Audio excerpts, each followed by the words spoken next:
दोस्तों, अगर आपका भी किसी सरकारी या फिर प्राइवेट बैंक में खाता है तो ये खबर सीधे आपकी जेब और जमा पूंजी से जुड़ी है। रिजर्व बैंक ऑफ इंडिया ने बैंक डिपॉजिट्स को लेकर एक बहुत बड़ा और कड़ा फैसला सुना दिया है। 1 अक्टूबर से बैंक में जमे रुपए को लेकर नए नियम जो हैं वो लागू होने जा रहे हैं, जिसके बाद बैंक खाते से लेन देन और जमा सुरक्षा का पूरा तरीका बदलने वाला है।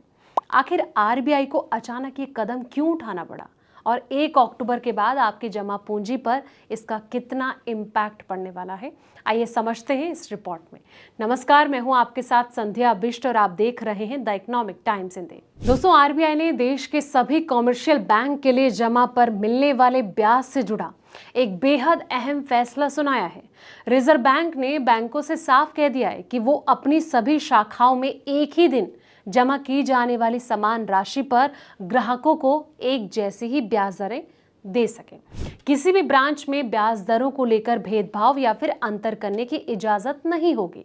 आरबीआई का ये जो नया आदेश है, भारतीय रिजर्व बैंक दूसरा संशोधन निर्देश 2026 के तहत जारी किया गया, जो कि 1 अक्टूबर 2026 से पूरे देश में लागू हो जाएगा। अब एक दिन एक रकम तो ब्याज भी बिल्कुल एक समान होगा। केंद्रीय बैंक के संशोधित दिशा निर्देशों के मुताबिक बैंकों को अपना जमा पर वही ब्याज देना होगा जो कि उनकी ऑफिशियल वेबसाइट पर पहले से तय और घोषित है।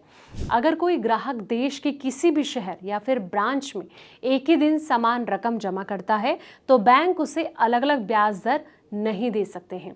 ऐसे में आरबीआई ने साफ तौर पर कहा है कि एक ही दिन स्वीकार किए गए समान अमाउंट के डिपॉजिट पर अलग अलग दरें जो हैं वो देना पूरी तरह से अस्वीकार और नियमों के खिलाफ होगा। अब रोज सुबह 10:10 तक अपडेट करनी होगी थोक जमा दरें। जी हाँ, पारदर्शिता को और ज्यादा बढ़ावा देने के लिए रिजर्व बैंक ने बल्क डिपॉजिट की ब्याज दरों को सार्वजनिक करने का समय भी तय कर दिया है। समय सीमा की अगर बात करें तो सभी बैंकों को हर कारोबारी दिन यानी कि सुबह 10 बजे तक अपनी वेबसाइट पर थोक जमा की नई ब्याज दरें पब्लिश करनी होंगी। वहीं 10 मिनट की छूट दी गई है।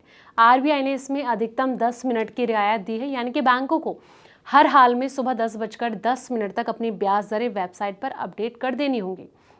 एलसीआर फ्रेमवर्क के तहत सीमित छूट की शर्त।